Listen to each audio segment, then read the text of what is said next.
নমস্কাৰ star cement present time at big ব্ৰেকিংলৈ স্বাগতম জনাই ষ্টুডিঅত মই এপলিনা কংগ্ৰেছ দলৰ প্ৰতি এতিয়া আস্থা হেৰাইছে সংখ্যালঘু ৰাইজৰ যাৰ বাবে নিখাৰ ভাগতে কংগ্ৰেছ ত্যাগ কৰিছে শ শ সংখ্যালঘুৱে হুৰাহুৰে এতিয়া কংগ্ৰেছৰ ভেটি খহা পৰিলক্ষিত হৈছে ২৬ৰ বিধানসভা নিৰ্বাচনলৈ ৰণদংকা নৌ বাজুতে এতিয়া কংগ্ৰেছ দলটোৰ ভেটি উচ্চন হোৱাৰ উপক্ৰম হোৱা পৰিলক্ষিত হৈছে নিখাৰ ভাগতে শ শ কংগ্ৰেছ দল ত্যাগ কৰা সংখ্যালঘুৱে ক্ষোভ প্ৰকাশ কৰিছে কংগ্ৰেছ দলটোৰ বিৰুদ্ধে প্ৰশ্ন কৰিছে দীৰ্ঘদিনে তেওঁলোকে কংগ্ৰেছ দলৰ বাবে সক্ৰিয় কাম কৰিলে সক্ৰিয়তাৰে কংগ্ৰেছ দলটোৰ প্ৰচাৰ কৰিলে কিন্তু তাৰ পিছত কংগ্ৰেছ দলৰ বৰমুৰিয়া সকলে কি দিলে সংখ্যালঘু ৰাইজক এই প্ৰশ্ন উত্থাপন কৰি এতিয়া সংখ্যালঘু ৰাইজে এৰিছে কংগ্ৰেছ দল লৈছে এই মুহূৰ্তত টাইম এট বিগ ব্ৰেকিং সংখ্যালঘু এলেকাত শূন্য হোৱাৰ দিশে কংগ্ৰেছৰ প্ৰতি এতিয়া আস্থা হেৰাইছে সংখ্যালঘু ৰাইজৰ যাৰ বাবে সংখ্যালঘু এলেকাত প্ৰায় শূন্য হৈ পৰিছে কংগ্ৰেছ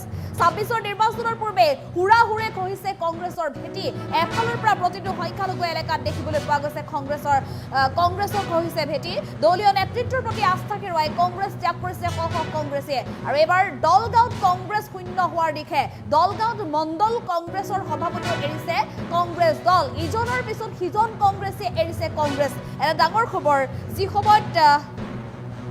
সময়ত শাসকীয় চৰকাৰৰ বিৰুদ্ধে প্ৰত্যাহ্বান ল'বলৈ কংগ্ৰেছৰ শীৰ্ষ নেতাসকলে মন্তব্য কৰিছে সেই সময়তে এতিয়া কিন্তু কংগ্ৰেছৰ হাত এৰি দলে বলে ওলাই আহিছে সকলো আৰু এনেধৰণে এতিয়া দেখিবলৈ পোৱা গৈছে ৰাজ্যৰ প্ৰান্তে প্ৰান্তে যি সময়ত নিৰ্বাচনক লৈ ৰাজনৈতিক দলসমূহৰ মাজত আৰম্ভ হৈছে খোৱা কামোৰা আৰু সেই সন্দৰ্ভত এতিয়া সেই সময়ত এতিয়া দেখিবলৈ পোৱা গৈছে দৰং জিলা কংগ্ৰেছতো পুনৰ আৰম্ভ হৈছে খহনীয়া দৰং জিলা কংগ্ৰেছৰ পৰা হুৰাহুৰে কংগ্ৰেছৰ ভেটি খহাই দল ত্যাগ কৰিছে সক্ৰিয় কংগ্ৰেছীয়ে দলগাঁৱৰ চেৰপুৰ গাঁও পঞ্চায়তসমূহৰ প্ৰতিগৰাকী ৱাৰ্ড সদস্য এতিয়া এৰিছে কংগ্ৰেছ দল মণ্ডল কংগ্ৰেছৰ সভাপতি পৰ্যন্ত আনুষ্ঠানিকভাৱে কংগ্ৰেছ দল ত্যাগ কৰিছে আৰু অন্য ৰাজনৈতিক দলৰ প্ৰতি তেওঁলোক আকৃষ্ট হৈছে দলগাঁৱৰ দলীয় নেতৃত্বৰ প্ৰতি আস্থা হেৰুৱাই কংগ্ৰেছ ত্যাগ কৰা বুলি ক্ষোভ প্ৰকাশ কৰিছে আৰু এইগৰাকী দলগাঁৱৰ চেৰপুৰ গাঁও পঞ্চায়তৰ ৱাৰ্ড সদস্যৰ লগত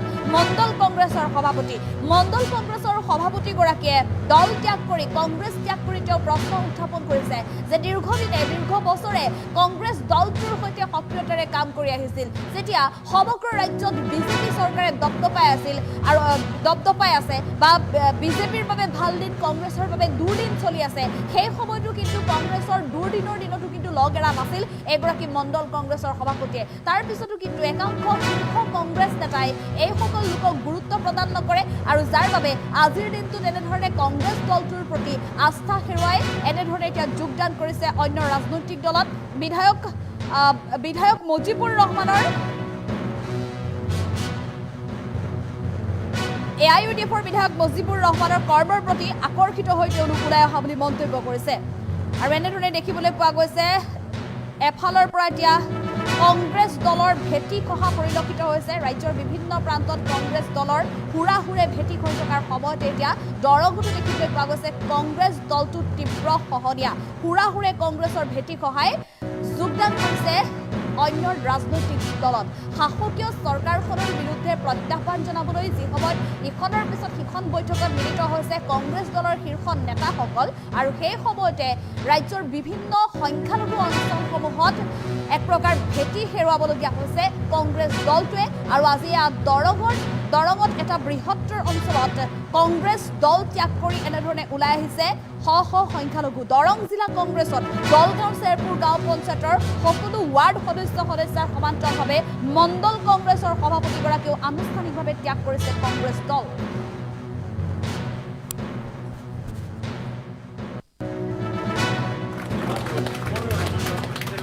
কংগ্ৰেছৰ মানে ইমান ডাঙৰ দল এটা আমি অলপ সৰু দল এটা এই ইণ্টাৰনেশ্যনেল দল বুলি কওঁ নেশ্যনেল নহয় ইণ্টাৰনেশ্যনেল দল তেখেতসকলৰ দলটোৰ মানে এটাই আহ্বান কৰিম যে আপোনালোকে এই যে সাগৰ যে কৈছিলে কংগ্ৰেছ এটা মহাসাগৰ এই সাগৰৰ পানী শুকাই গৈছে এতিয়া যিখিনি নদ নদী আছে সেইখিনিত কমচে কম আপোনাৰ সৰজমিন মাটি তাহাৰ কাৰণে নামি আহক যোৱা নিৰ্বাচনত 2021 চনত UDF BPF একলগ থকাৰ কাৰণে 28খন 29খন সিট পাইছিলে আৰু আমি বিজেপিৰ পৰা প্ৰায় 10খন আসন কাঢ়ি আনি কংগ্ৰেছৰ হাতত দিছিলোঁ। এজ ফৰ এক্সাম্পল আপোনাৰ মঙলদৈ সমষ্টি বিজেপিৰ হাতত আছিলে, আমি জইণ্ট থকাৰ কাৰণে মহাগঠবন্ধন থকাৰ কাৰণে যোৱাবাৰ কংগ্ৰেছে পালে। বিলাসীপাৰা বিজেপিৰ হাতত আছিলে, আমি আনি কিনে তেখেতৰ হাতত দিলোঁ। এনেকুৱা আপোনাৰ অসমৰ বিভিন্ন জাগাত ৰহা আছিলে, ৰহা আনি কিনে আমি কংগ্ৰেছৰ হাতত দিলোঁ। গতিকে এইবাৰ তেখেতসকলে আমাক ইগন'ৰ কৰিছে, BPF তেখেতসকলৰ লগত নাই। অলপ চিন্তা চৰ্চা কৰি আপোনালোকে আগুৱাই যাওক। অসমত সাম্প্ৰদায়িক যে ৰাজনীতিক বিজেপিয়ে কৰি আছে, মাননীয় মুখ্যমন্ত্ৰী মুছলমানৰ বিৰুদ্ধে যি আৱাজ দিছে, মুছলমানৰ যি অন্যায় কৰি আছে, আৰু সঁচাকৈ যদি আপোনালোক মুছলমানৰ প্ৰতি অলপ দৰদ আছে, মুছলমানৰ যদি অলপ মানে আপোনালোকে যিহেতুকে নিমখ খাই থৈছে, মুছলমানে আপোনালোকক বহুতবাৰ দিল্লী দিছপুৰ ৰাজপথত বহাইছিলে, কিন্তু মুছলমানক তাৰ প্ৰতিদান আপোনালোকে দিয়া নাই। চৰৰ মাটিৰ পাট্টা নিদিলে, প্লেন এৰিয়াৰ মাটিৰ পাট্টা নিদিলে, ডিপোটাৰৰ সমস্যা বৃদ্ধি কৰি দিলে, ডিটেনশ্যন কেম্প বনাই দিলে, ফৰেনাৰ্ছ ট্ৰিবিউনেল বনাই কিনে কিমান আপোনাৰ স্বদেশীক বিদেশী বনালে। আপোনালোকে বহুত অন্যায় কৰিছে। এইবাৰ কমচে কম বিজেপিক, সাম্প্ৰদায়িক বিজেপিক চৰকাৰৰ পৰা উফৰাবৰ কাৰণে সকলো দল একলগ কৰি আপোনাৰ বিগ ব্ৰাদাৰৰ ৰুলিং লৈ আপোনাৰ আপাৰ আছাম, লোৱাৰ আছাম, বৰাক ভেলী, বড়ো এৰিয়া সকলোতে আপোনালোকে সকলো দলৰ লগত আলোচনা কৰি যদি আগবাঢ়ি যায়, তেতিয়া মই ভাবোঁ অহা 2026 চনত নিশ্চিতভাৱে আপোনাৰ বিজেপি হাৰিব। আদাৰৱাইজ বিহাৰৰ নিচিনা ফলাফল অসমত হোৱাৰ পূৰ্ণ সম্ভাৱনা আছে।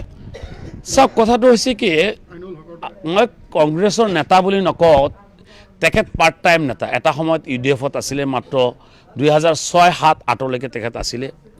তাৰপিছত UDF-ৰ পৰা এবাৰ জিলা পৰিষদ খেলি তেখেত বেছিমাৰী জিলা পৰিষদ জয়ী হৈছিলে। তাৰপিছত দুবাৰ বেছিমাৰী জিলা পৰিষদত মোৰ মিছেছৰ লগত এবাৰ হাৰিছে। মোৰ ডাঙৰ বাবুৰ ল'ৰা ৰফিকুল ইছলামৰ লগত ইলেকশ্যন কণ্টেষ্ট কৰি হাৰিছে।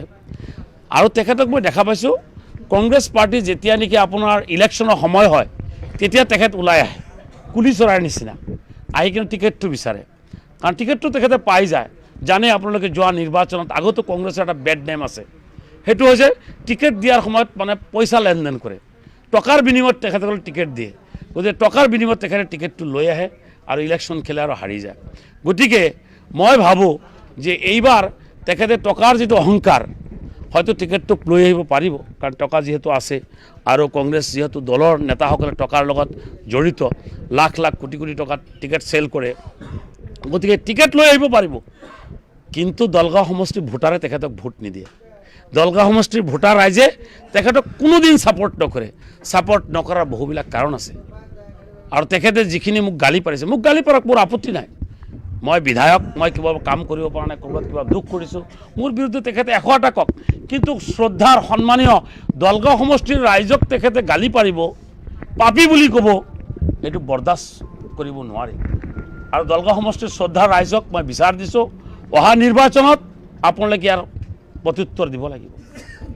3টা টাৰ্মছ কনজিকুৱেটলি আপোনাৰ 3টা টাৰ্মছত কংগ্ৰেছৰ ইয়াতে আপোনাৰ হেৰি আছে, বিধায়ক আছিলে, তেতিয়া দলগাঁও সমষ্টিৰ মানুহ পাপী নাছিলে।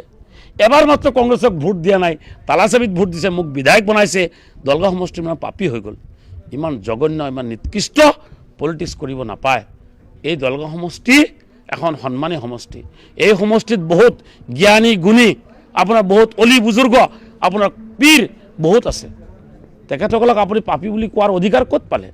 গতিকে আপুনি পাপী বুলি কৈছে নহয়, পাপ কাৰ আছে কাৰ নাই নিৰ্বাচন আহিলে গম পাব। ইয়াৰ বিচাৰ আল্লাই কৰিব। মোক গালি পাৰি আছে, আপুনি গালি পাৰি থাকক, কিমান পাৰিব, মই আপোনাক ফল, আপোনাৰ প্ৰত্যুত্তৰ মই নিদিওঁ। ইয়াৰ বিচাৰ মই দলগাঁও সমষ্টিৰ ৰাইজৰ ওচৰত দিছোঁ, ৰাইজে ইয়াৰ বিচাৰ কৰিব। এতিয়ালৈকে মোটামুটি আপোনাৰ ৱাৰ্ড মেম্বাৰ প্ৰায় 10জনমান জইন কৰিলে, কংগ্ৰেছৰ পৰা জিকা, কংগ্ৰেছৰ ছাপৰ্টত জিকা, আৰু আপোনাৰ কংগ্ৰেছৰ AP মেম্বাৰ শ্বেৰপুৰ জিপিৰ AP মেম্বাৰৰ হাজবেণ্ড জইন কৰিছে, মণ্ডল কংগ্ৰেছৰ প্ৰেচিডেণ্ট জইন কৰিছে, আপোনাৰ যুৱ মণ্ডলৰ প্ৰেচিডেণ্ট জইন কৰিছে। এতিয়ালৈ প্ৰায় 1500 মান হ'ব আৰু টোটাল জনসাধাৰণ যোগদান কৰিছে।